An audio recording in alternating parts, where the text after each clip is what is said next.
Nasema tuendelee, lakini hata hiyo kingdom ya darkness inatunyang'anya wasichana hapa kwa kwaya. Na kwaya iko hapa niko. Unaona wameangalia pande ile muko, tunahubiri na wao. Alafu inasomochi. Nakuta kasichana hakako hapa.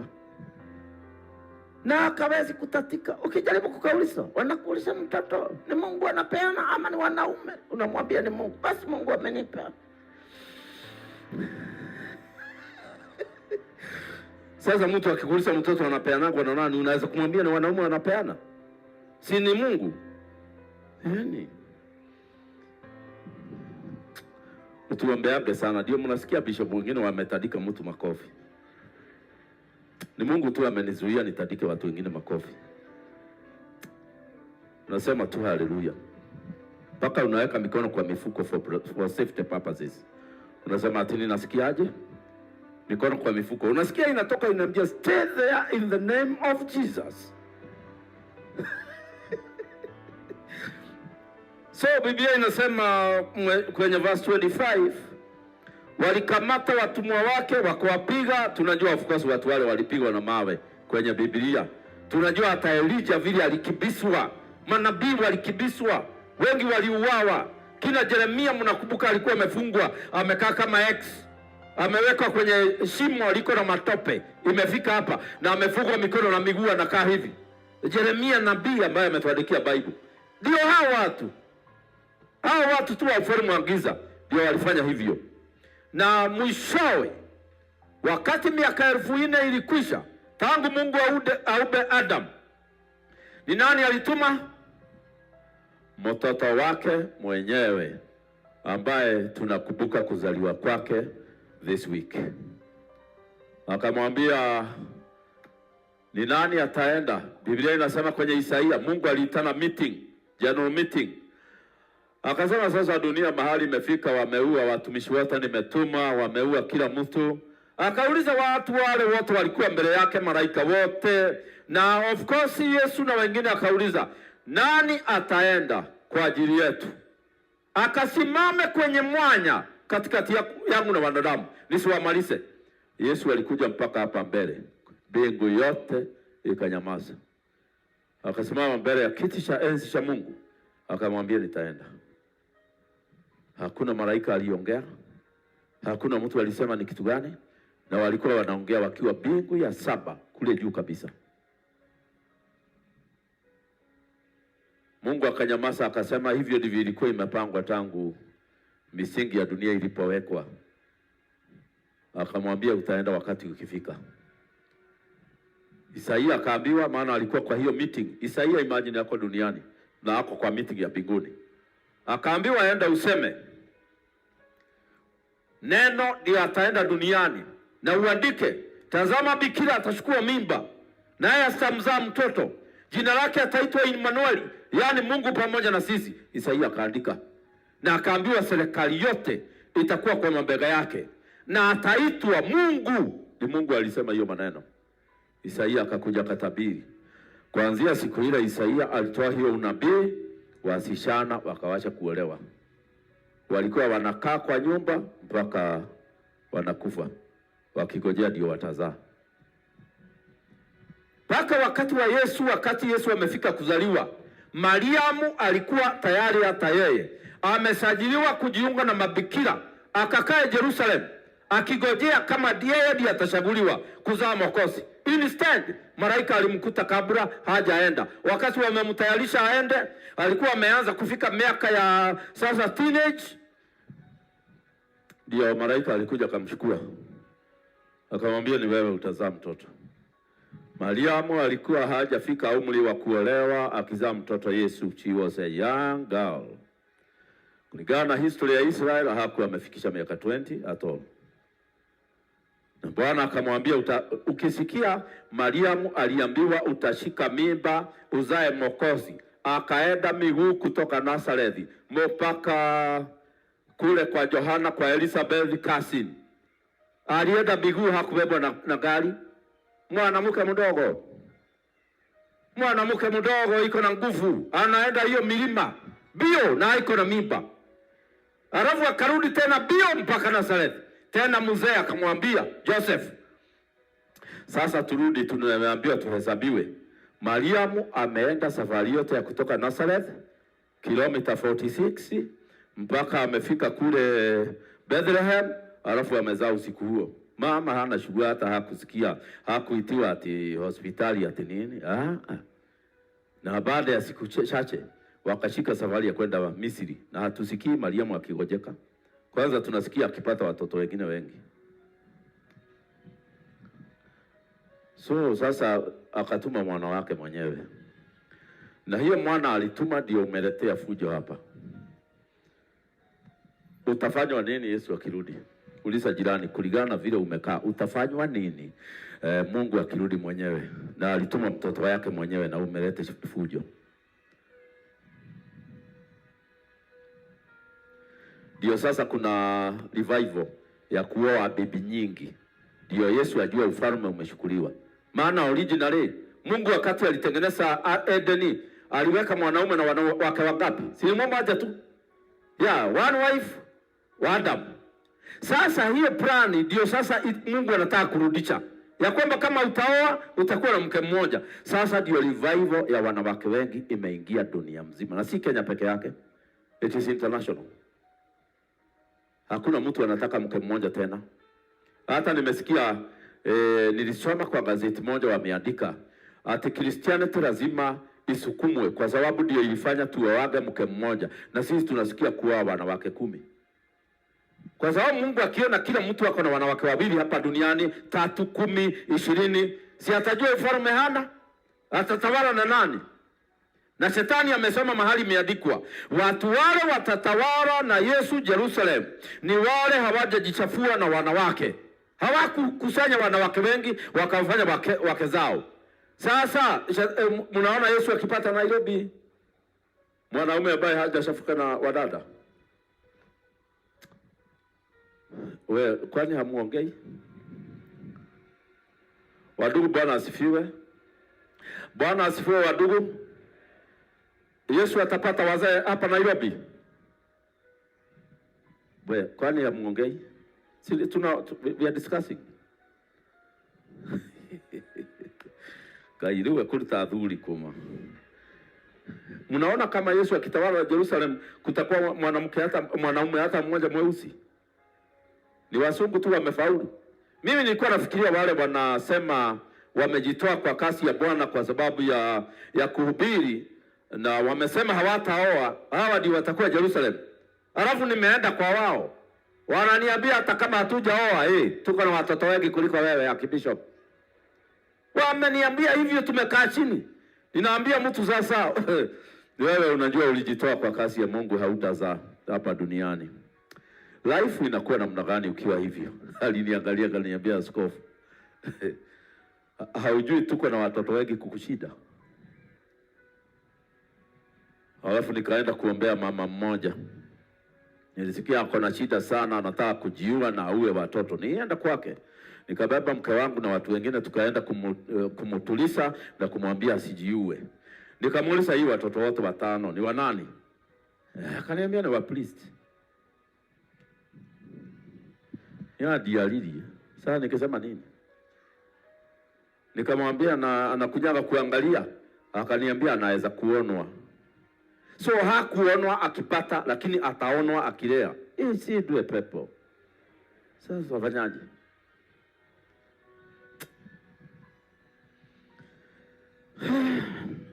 Nafikiria naweza kukubaliana na mimi, mbinguni ni mbali sana. Ni kweli ama si kweli? Matuine tikagemi. Mbinguni hapa na kagemi. Mbali sana. Watu wakikosa kuwa waangalifu, watu wote wataishi hapa. Lakini Mungu anametupatia kamwanya, huruma iliyo ndani ya Yesu Kristo mwana wa Mungu. Anasema, Njooni kwangu mliolemewa na mizigo mizito mmebeba, nitawapumzisha. Kwa hivyo sasa ukiona makosa yako, rejea kwa Yesu, atakupumzisha. Ninapomalizia maana leo nimeongea sana. Verse 38 kwenye Matthew 21:38, wale wakulima walipoona yule mwana walipoona Yesu Jerusalem. Wale wakulima ni wale mapasta wa huko, wale walikuwa Mafarisayo, Masadukai, walimu wa sheria. Walipoona Yesu mwenyewe amefika Jerusalem, wakasemezana wao kwa wao, huyu ni mrithi, huyu ndiye atachukua dunia yote. Hata imeandikwa hivyo, walisema dunia yote imefuata Yesu, dunia yote imekwenda kwake. Wakasema huyu ndiye mrithi, haya na tumuue, tuchukue urithi wake. Verse 39, wakamkamata. Na mnakumbuka Yesu alikamatwa wapi? Shamba la Gethsemane. Wakamkamata, wakamtupa nje ya shamba la mizabibu, na Biblia imeandikwa hivyo, alisulubiwa nje ya ukuta wa mji, wakamuua. Shamba la mizabibu ni gani? Gethsemane. Gethsemane. Yesu alilia. Gethsemane aliomba, na alikuwa ameambia watu ya kwamba ile shamba mtoto wa Mungu alikamatiwa, ni shamba ya mizabibu nje ya mji. Na hiyo Gethsemane ilikuwa out of the city wall. City wall iko kama pale, shamba la mizabibu iko hapa. Na hapo ndipo Yesu alienda kuombea, akakamatwa. Na alikuwa amesema atakamatwa kwenye shamba la mizabibu. Wakamuua. Na walipomkamata, walimpeleka Sanhedrin. Sanhedrin walishika Yesu wakamteremsha kwa shimo mrefu, wakiwa juu wanamuona, lakini yeye hawezi kuwaona, maana ameshikwa mpaka na miti huko. Yesu alikaa hiyo shimo the whole night. Asubuhi wakamtoa, wakaanza kumpeleka safari ya msalaba. Wakaenda wakampigia misumari, wakamuua. Yesu alikuwa hana kitu kwa tumbo, walimuua kama ako fasting. Hata damu yake mnakumbuka, alikufa mapema sana, maana wale wengine walikuwa wamekula chakula nyingi, hawakukufa haraka. Damu ya Yesu ilitoka kama maji, alikuwa hajakula kitu. Walimshika kwa maombi, wakampeleka wakamuua. Alipokufa, Mungu anaangalia.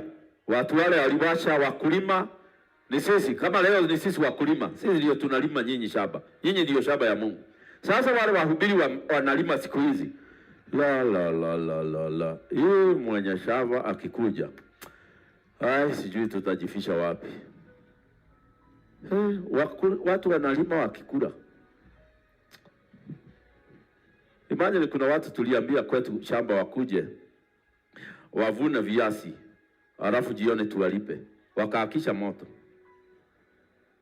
Wanalima viazi wakishoma. Ile spidi walitolewa na mzee. Niliwaona kwa fence wanaruka ile fence ya mwisho. Tukakuta viazi wameshoma nyingi. Haiwezekani unanivunia alafu unakula. Leo wanawake wamekuliwa na wahubiri. Mliona niliita wanawake hapa, wale wamezaa watoto wa mapasta na mabishop na akibishop. Mliona wamepanga laini hapa wamejaa. Ni kuvuna tukikula. Na wale hawakuli wanawake, wanakula mifuko ya watu. Kwanza akikujua ajue kabiashara yako iko kona ile, anashidaga hapo kwa prayer. Unamkuta tu wako hapo na kabiblia akisema ukiulizwa na watu ni nini yule, huyo ndiye ananiombeanga. Kumbe amekuja hapa kukula, si kuomba, ni kuvuna ukikula. Wewe no waitikire mundu ragetha akiriaga. Nyinyi wana biashara, unaweza kuajiri mtu aweke pesa kwa biashara yako, ndiye anaweka pesa na anatoa zingine. Unakuta kwa saduku ametoa nyingi ameweka kwa mfuko. Ukimuuliza anakuambia, si mimi ndiyo nimefunia wewe, nafuna nikikula. Huyo ni polisi. Na sasa watu wale wote wamewekwa hapa. Kwanza ukipatia kama mtu hapa kaibisha nyimbo moja, kanaanza kukula hii washirika. Ni mimi nilibisha wimbo Sunday, sijui kama uliniona. Ni wewe ulibisha wimbo Sunday. Mwambie amke. Ni wewe uliita, umwambie ninakaribia. Aniangalia. Mwambie neighbor anakaribia sasa, fungua macho. Wacha kumuombea. Najua ni kuombewa, ninaombewa, si ndio? Naombewa.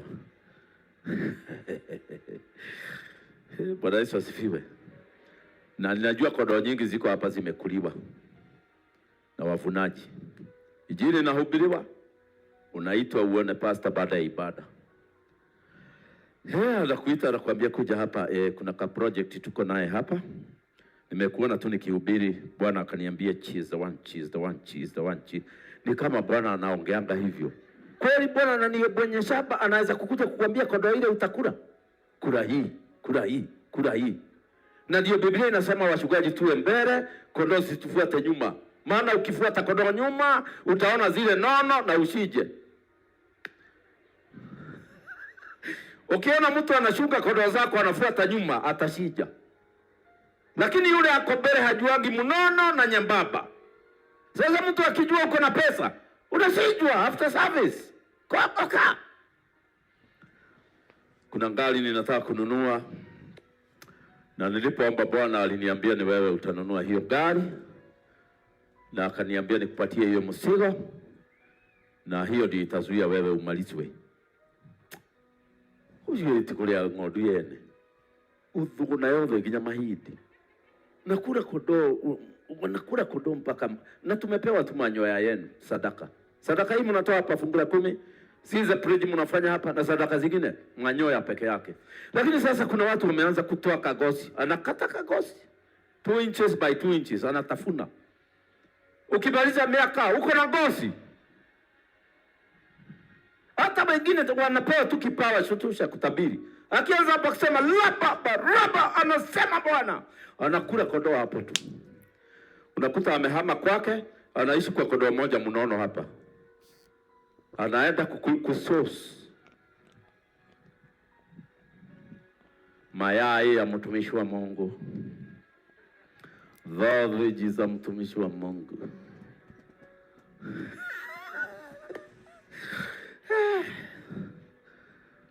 Bwana Yesu asifiwe. Na ninaangalia kondoo zingine hapa najua zimekuliwa. Nawe unaombewa, unasikia usiku lika unasikia unatajwa huko katikati ya dimi. Na wewe haujui hiyo ni meno. Sasa utatafunika vizuri. Bwana aliniambia niamke saa 7 nikuombe. Kuna kipepo kikubwa kilikuwa kinakuja. Nikakiambia stop. Muthoni is a child of God. Sasa ukishaambiwa hivyo, nikikwambia kuna 300,000 ilikuwa inatakikana, tutadhaliana. Uniambia tafadhali niombe kesho, manager wa banka anipatie. Unapatiwa. One.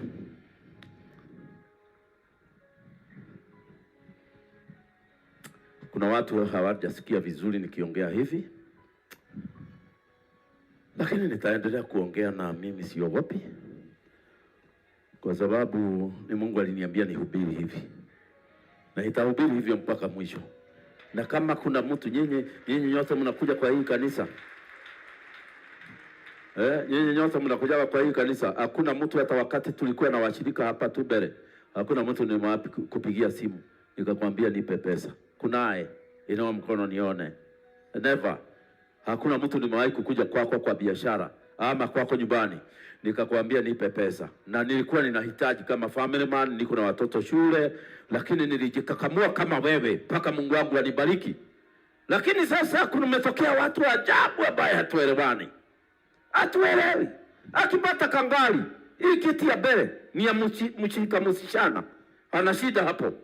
This is my personal secretary. Ya kufanya nini? Elijah alikuwa na personal secretary.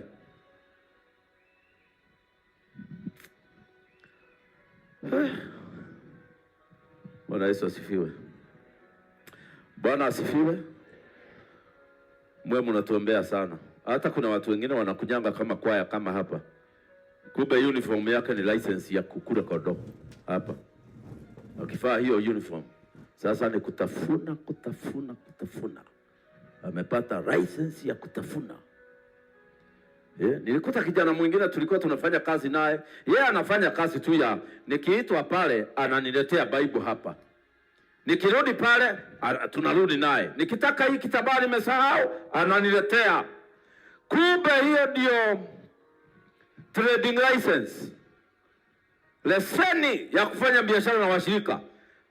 Ile tumugondu tu. Hiyo tukondoo alikula mpaka hatukukuja kwa kanisa tena. tulikuliwa.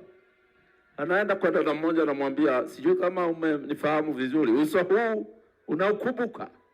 Sana anasema nawezaje kusasu wewe yule umeshauriwa kati ya wengi kupelekea Pastor Bible pale. Nafanya hivi. Nakwambia hiyo nyumba akatoki tena.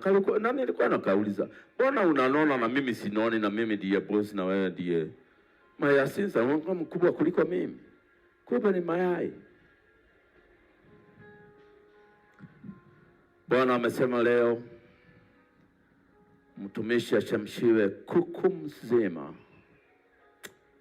Mama anachija kuku anachemsha, wanakula kishwa tu na hii sehemu ya miguu. Hiyo ingine a servant of the Lord.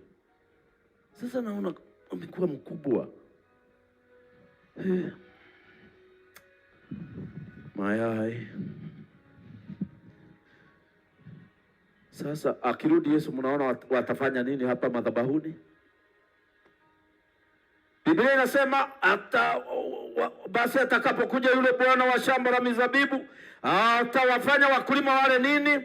Wakamwambia atawaangamiza vibaya wale wabaya, na shamba la mizabibu atawapangisha wakulima wengine watakaompatia matunda kwa wakati wake. Na kwa hivyo wakati huo umefika. Yesu Mungu anataka kuja hapa duniani dismantle process zote za dini, na Biblia imesema ya kwamba dini zimekuwa kama yule kahaba mkubwa, mama ya makahaba. Badala ya kupeleka watu bigone, zimepeleka watu kwa mifuko, zimepeleka watu kufanya maabortions, zimepeleka watu kufanya vitu havifai, vimepeleka wanawake kwenye mambo ambayo haifai kabisa kwa dini, na wanafanya hii mambo yote katika jina la dini. Aibu kubwa imeenda dunia mzima na kumeharibika, na sio Kenya peke yake, ni dunia mzima. Wewe unafikiria nilisikia namna gani? Kuna wasichana sijui walihamia kutoka kanisa gani wakakuja hapa, wasichana 7 hivi 8. Alafu wakakaa mwezi mzima hapa. Nikaambiwa wasichana wamekuja, nikawaombea, nikawaacha. Alafu msichana mmoja aliuliza wasichana wa hapa, kwani Archbishop wenu anawaitanga lini kwake? Maana tumekaa hapa mwezi mzima na hatujaitwa. Kasema kuitwa kufanya nini? Si kuitwa kusaidia mtumishi wa Mungu katika mambo ya mwili na kulala kwake. Sisi tunaitangwa kule, tumetoka tunaitangwa once, na ukishaguliwa unakuwa blessed. Kai, nilisikia hiyo na masikio yangu. Mwingine alikuja hapa akaniambia mimi ni spiritual wife wa pastor wetu. Nikamwambia sijashika hiyo sijajua. Akaniambia pastor, wewe wacha kujifanya haujui ni nini nasema. Nikamwambia si kujifanya, ni genuine. Mimi najua spiritual wife hawezi kumshika, anakuanga hewani na ni wa shaitani. Akaniambia sisi tuko tumeshaguliwa special women, beautiful, built by God, anointed. Sisi ndio tunaitwa na pastor siku ile anatutaka. Sasa ukishaguliwa unashukuru Mungu, nasema kweli ufalme wa Mungu ni wako. Na akaniambia amekuja hapa, ameona hashaguliwi na vile yako mrembo akachidwa. Kwani sitaka spiritual wife ama ninataka lini? Nimesikia hiyo mambo Nyairobi hii. Si kusikia Tanzania. Hapa Bunyara Road.